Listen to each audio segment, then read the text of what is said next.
अब हम कुछ क्वेश्चन डिस्कस करते हैं related to entropy change.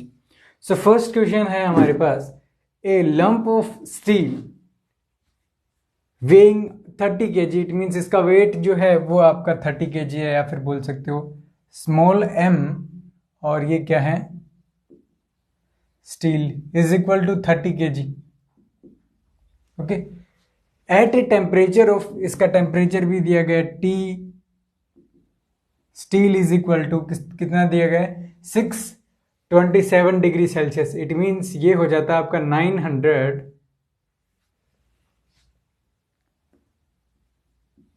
900 kelvin. Okay, then ये बोल रहा है कि इज ड्रॉप्ड इन, इसको क्या है हम ड्रॉप करते हैं इन 150 kg oil eight 27 degree Celsius. It means oil का अगर हम कंसिडर करें तो m ऑयल जो है वो इज इक्वल टू कितना आ गया 150 kg है। ओके, और इसका टेम्परेचर जो है T ऑयल वो is equal to 27, it means ये हो जाता है आपका 300 kelvin. The specific heat capacities of steel, okay, small c दिया गया है हमें, स्मॉल c स्टील का दिया गया है और स्मॉल c आपको किसका दिया गया है ऑयल का भी दिया है।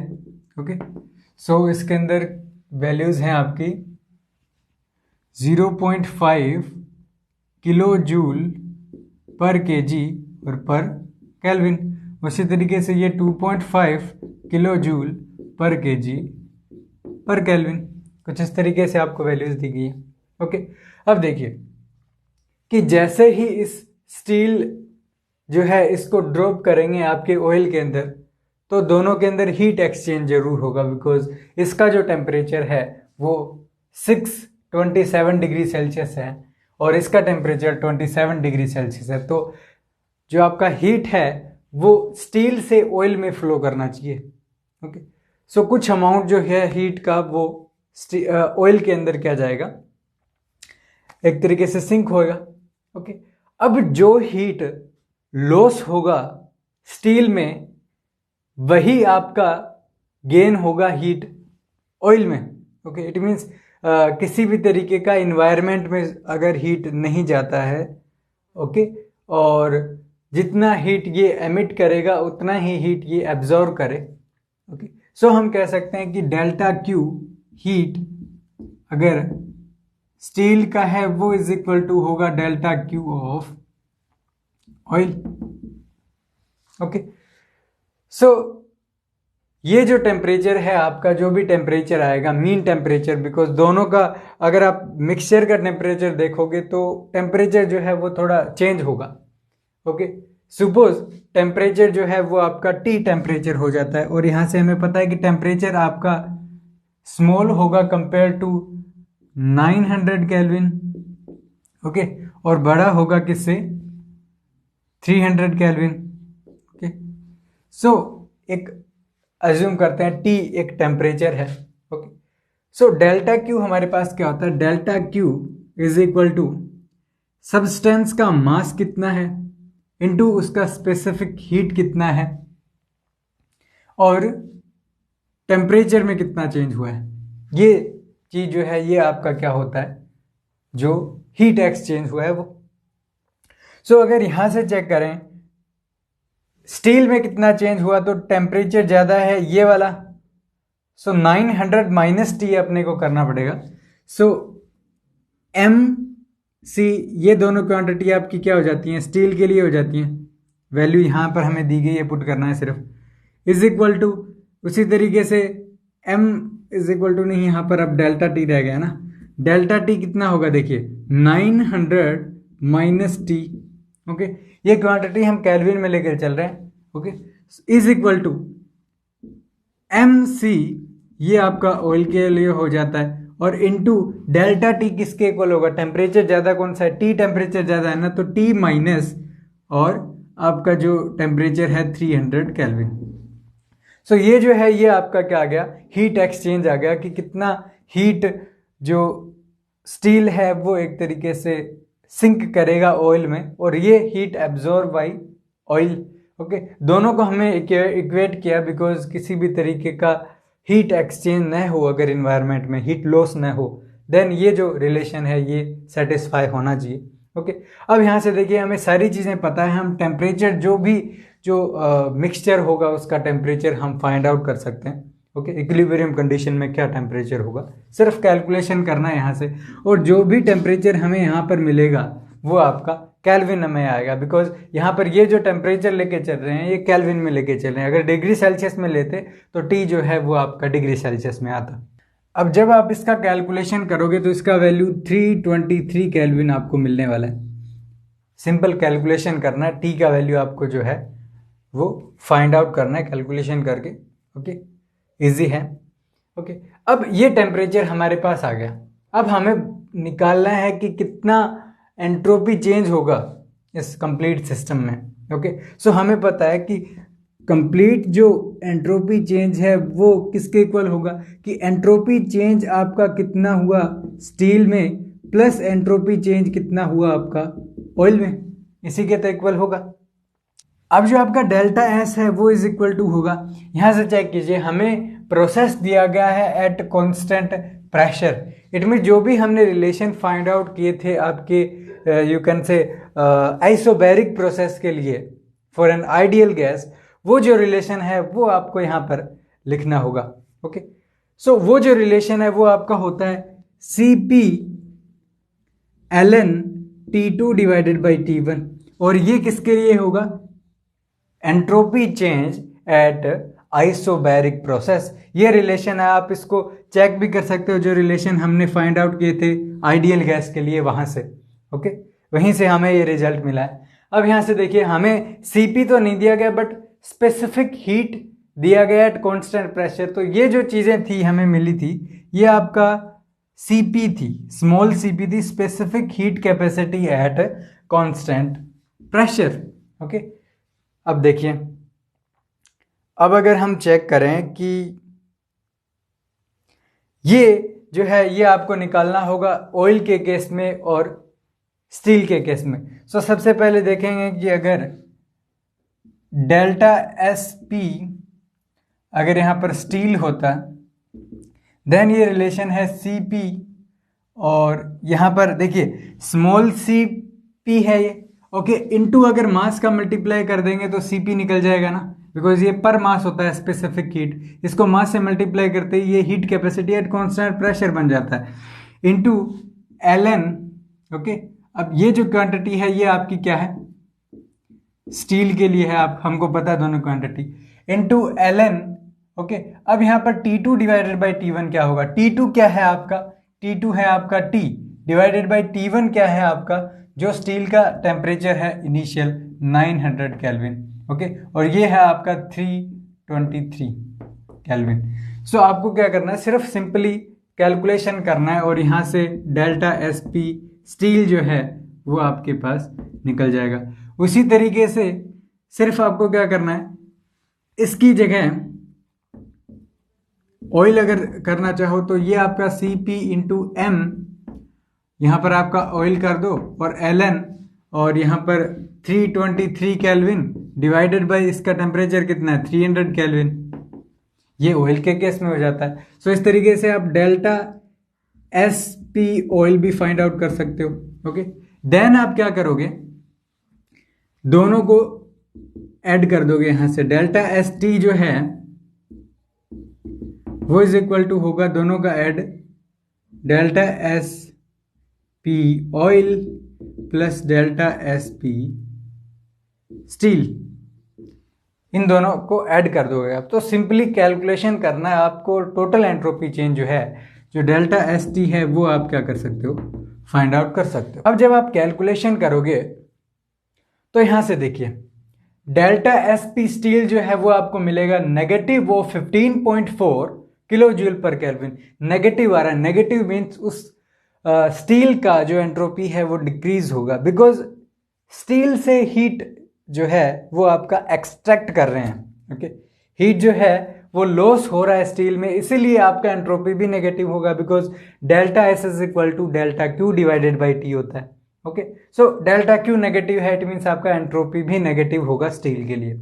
सिमिलरली अगर आप फाइंड आउट करोगे ऑयल के केस में, देन ये आपको मिलेगा 27.7 किलो जूल पर केल्विन। ओके, अब दोनों को सिंपली क्या करना है, ऐड करना है, और हमें एंट्रोपी जो है वो मिलेगा 12.3 किलो जूल पर केल्विन। इट मीन्स एंट्रोपी जो है सिस्टम का वो क्या कर रहा है, इंक्रीज कर रहा है। सो इंक्रीज होना चाहिए, ओके, जो कि हमारा सेकंड लॉ ऑफ थर्मोडायनेमिक्स कहता है ना, एंट्रोपी हमेशा आपका इंक्रीज करता है सिस्टम का। सो एंट्रोपी जो टोटल एंट्रोपी चेंज है वो आपका होगा 12.3 किलो जूल पर केल्विन।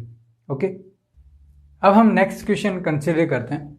हमें बोला गया है कि 10 kg water at 273 kelvin.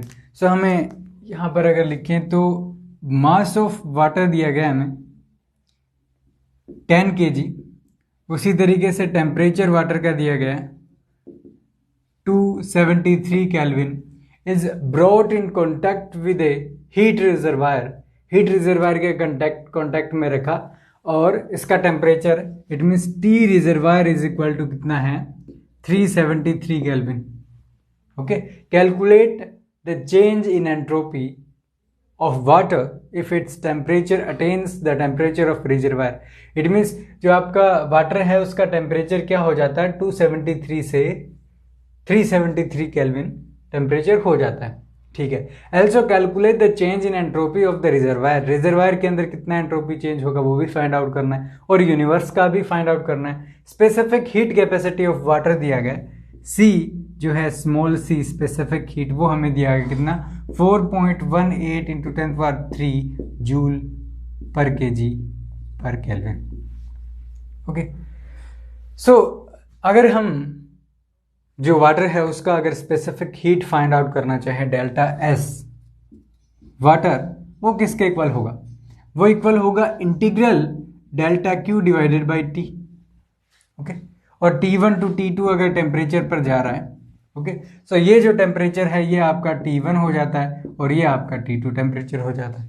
Okay, so हम क्या कह सकते हैं, यहां से डेल्टा क्यू को क्या लिख सकते हैं, C small c into m water का, ओके, ये भी वाटर का और ये भी वाटर का, और डेल्टा T कितना है वो किसके इक्वल हो जाएगा, आपका डेल्टा क्यू के इक्वल हो जाएगा ना। ओके, या फिर बोल सकते हो कि delta Q is equal to, एक टर्म में और लिख सकते हो कि C W into M W into T2 minus T1। Okay, so इस टर्म का तो यहाँ पर वैल्यू पुट नहीं कर सकते ना, बिकॉज इंटीग्रल है। सो इस टर्म का करना पड़ेगा, तो देखिए हमारे पास क्या आएगा कि delta S W is equal to M water और सी और integral T1 to T2 delta T divided by T. So इसका करोगे तो delta S W is equal to किसके इक्वल आ जाएगा, एम सी, और यहाँ पे ln T2 divided by T1। Okay, तो सिंपली आपको क्या करना है, T1 T2 का वैल्यू आपको यहाँ पर पता है, m और c का वैल्यू भी पता है, c ये रहा m ये रहा। सो आप क्या है यहाँ से इजिली डेल्टा एस डब्ल्यू जो है वो फाइंड आउट कर सकते हो। ओके, अब हम चेक करते हैं कि किस तरीके से आप जो रिजर्वायर है डेल्टा एस आर वो कैसे फाइंड आउट करोगे। सो यहाँ पर देखिए हमें किसी भी तरीके का ऐसा डाटा नहीं दिया गया कि आपको स्पेसिफिक हीट दिया हुआ उस रिजर्वायर का। ओके, बिकॉज रिजर्वायर तो एक तरीके से ऐसा सिस्टम है जो इनफाइनाइट मास रखता है एक तरीके से। ओके, सो उसके अंदर कितना एंट्रोपी चेंज होगा उसके लिए अगर हम चेक करें तो ये डाटा हमें नहीं पता कि उसका मास कितना है, सी कितना है, तो इस फॉर्मूले का यूज नहीं कर सकते, और टेम्परेचर भी पता नहीं उसका चेंज होगा कि नहीं होगा। ओके, बिकॉज रिजर्वायर का जो यू कैन से मास है वो बहुत ज़्यादा होता है, और एनर्जी भी, हीट एनर्जी भी उसके पास ज़्यादा होती है, तो आप कह सकते हो कि टेम्परेचर जो है उसका कांस्टेंट ही रहेगा। ओके, सो कांस्टेंट टेम्परेचर के लिए हमने क्या किया था कि यहाँ पर temperature of reservoir remain constant. Okay, because reservoir जो है वो आपका बहुत लार्ज होता है। सो डेल्टा एस आर हम कैसे फाइंड आउट कर सकते हैं कि डेल्टा क्यू कितना होगा डिवाइडेड बाई उसका टेम्परेचर, और टेम्परेचर इसका T2 ही है, यहाँ से पता ही है हमको। ओके, बट डेल्टा क्यू हमें नहीं पता। ओके, अब डेल्टा क्यू अगर आप चेक करो तो डेल्टा क्यू वाटर जो हीट है, जितना हीट लेगा रिजर्वायर से उतना ही हीट रिजर्वायर का लॉस भी तो होगा। इट मीन्स अगर मैं कहना चाहूं कि ये अगर रिजर्वायर का है तो delta Q of reservoir will be equal to negative of delta Q of water. Okay, so easily हम क्या कह सकते हैं कि यहां से delta S R will be equal to किसके इक्वल हो गया, minus delta Q, it means minus C M और यहां पर T2 माइनस T1 और डिवाइडेड बाई T2। सो ये जो फॉर्मूला है इसका आप इजीली यूज करके डेल्टा एस आर कितना है एंट्रोपी चेंज रिजर्वायर का, वो आप इजीली क्या कर सकते हो, फाइंड आउट कर सकते हो। तो यहां पर आपका डेल्टा एस आर आ जाएगा। उसी तरीके से यूनिवर्स मीन्स यूनिवर्स का एंट्रोपी क्या होगा, तो आपको दोनों को क्या करना पड़ेगा, ऐड करना पड़ेगा। ओके, और यहां पर अगर नेगेटिव साइन अगर आप चेक करो तो नेगेटिव साइन इट मीन्स इसका एंट्रोपी डिक्रीज हो रहा है, बिकॉज इसका हीट लॉस हो रहा है, इसलिए एंट्रोपी इसका डिक्रीज हुआ। Okay, but all over universe का हमेशा इंक्रीज होता है, तो उसको चेक करते हैं। सो डेल्टा एस यूनिवर्स जो है उसको आपको करना पड़ेगा delta S are plus delta S water. Okay, दोनों को ऐड करना पड़ेगा और आप डेल्टा एस यूनिवर्स है उसको क्या कर सकते हो, कैलकुलेट कर सकते हो। अब आप जब कैलकुलेशन करोगे तो आपका जो वाटर का एंट्रोपी चेंज है वो आपको मिलेगा 13.05 किलो जूल पर केल्विन। उसी तरीके से जो आपका एंट्रोपी चेंज है रिजर्वायर का वो आपको मिलेगा नेगेटिव ऑफ 11.21 किलो जूल पर केल्विन। उसी तरीके से यूनिवर्स का जो एंट्रोपी चेंज है वो आपका होगा 1.84 किलो जूल पर केल्विन। ओके, सो इस तरीके से जो आपका क्वेश्चन है वो कंप्लीट होता है। अब हम नेक्स्ट क्वेश्चन है उसको डिस्कस करते हैं। हमें दिया गया है कि a metallic can of negligible heat capacity.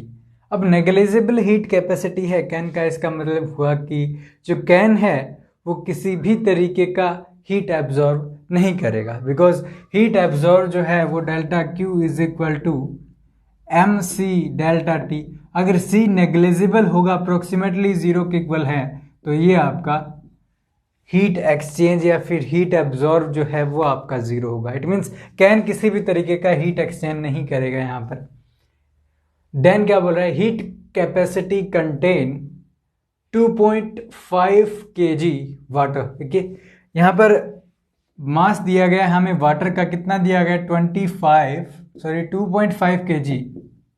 Okay, water just above the freezing point, just above the freezing point, it means T जो है वो इज इक्वल टू कितना होगा, 273 डिग्री केल्विन। ठीक है, और अनदर आइडेंटिकल कैन। ओके, ये तो आपका फर्स्ट कैन हो गया। इसी तरीके से एक दूसरा कॉइन है जिसका identical it means mass same होगा दोनों के अंदर। टी जो है वो इज इक्वल टू 373 दिया गया है हमें डिग्री केल्विन, बिकॉज ये जो है just below the boiling point.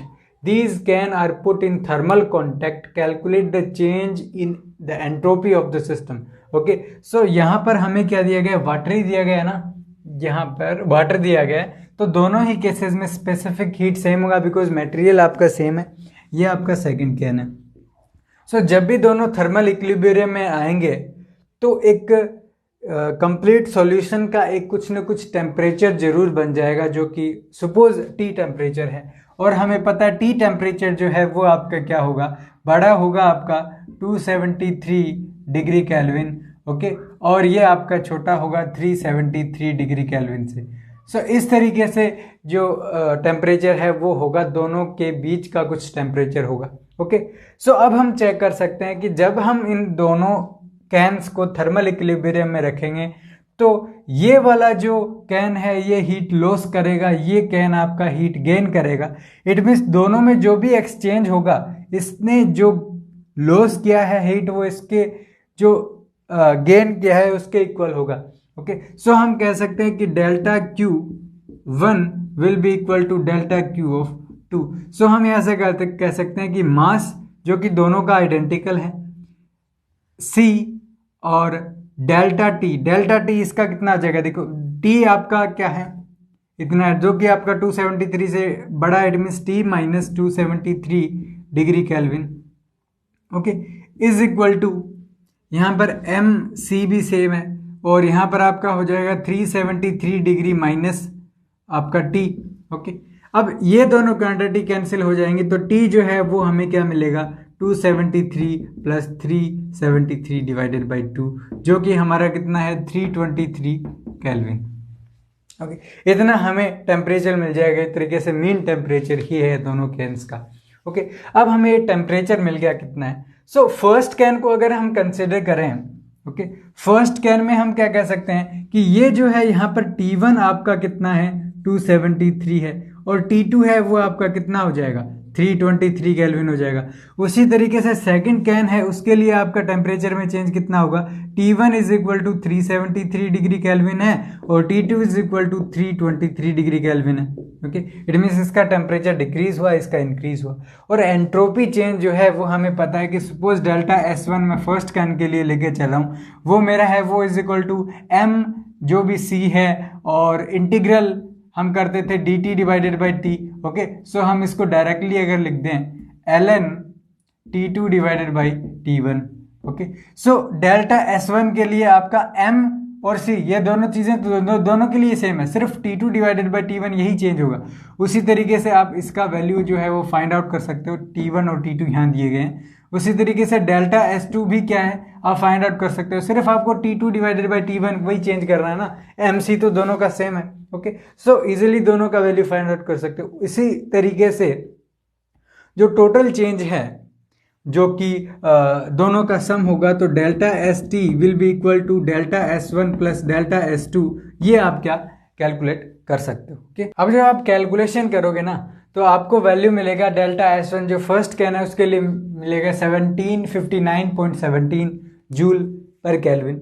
उसी तरीके से सेकंड कैन के लिए नेगेटिव आएगा, बिकॉज सेकंड कैन जो है वो हीट लॉस करेगा, और इसका वैल्यू जो है वो आपका नेगेटिव ऑफ 1505.49 जूल पर केल्विन। और जब आप टोटल फाइंड आउट करोगे दोनों को ऐड करके तो आपको मिलेगा 253.68 जूल पर केल्विन। सो इस तरीके से आप क्या है कैलकुलेशन करके जो वैल्यूज हैं एंट्रोपी चेंज का वो फाइंड आउट कर सकते हैं।